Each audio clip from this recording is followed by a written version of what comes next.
ilang oras or ilang minuto ang ginugugol niya pag nasa baba siya.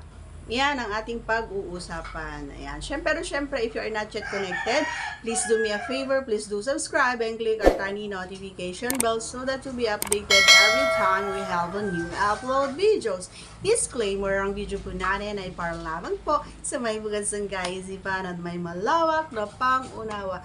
Kung wala po tayo nito, maaari na lamang pong mag-skip at mamili ng mga videos na nararapat para sa inyo.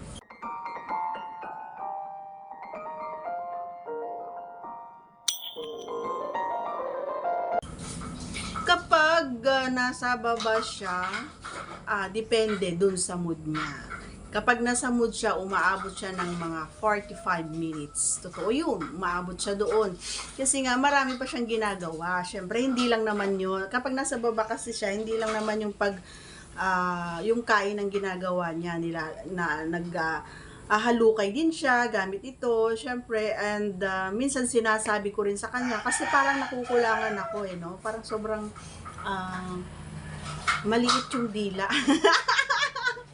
Ganon.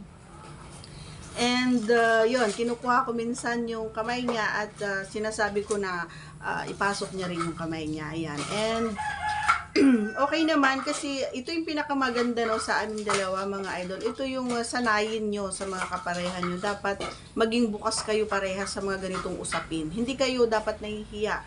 Kasi nga, para sa inyo rin lang naman yon, para sa kapakanan nyo. Bakit? Kasi nga para matulungan nyo yung isa't isa na malaman or yung mga gusto at mga ayaw, yung open ka na magsabi ng ganito, ganyan ang gawin mo, ganito rin ang gawin ko, pwede ko bang gawin ito, pwede ko bang isubuhan ko, pwede mong kainin niya, ganon dapat ang magkapareha, hindi kayo nahihiya, kasi nga, ang hirap nun, yung hinuhulaan mo lang kung saan ka banda pupunta, or yung hinuhulaan mo lang kung ano yung saan or kung saan siya mabilis na matapos. So, yun lang mga idol. And sagot ko naman 45 minutes, yun ang pinakamatagal. Depende. Pero ang pinakamabilis yung 10 minutes or 15 minutes, yun na yun. Ay pinakamabagal. Mabilis pala. Gugulahan ako. Ayan, iba na naman kasi nasa isip ko, maggagabi na naman kasi mga idol. Ayan, ikaw baga? Ano pa tayo? Ayan, so that's all for today's video. Once again, if you're not yet connected, please do subscribe and click our tiny notification bell so that you'll be updated every time we have a new upload videos. Thanks for watching everyone. See you again on our next vlog. Bye!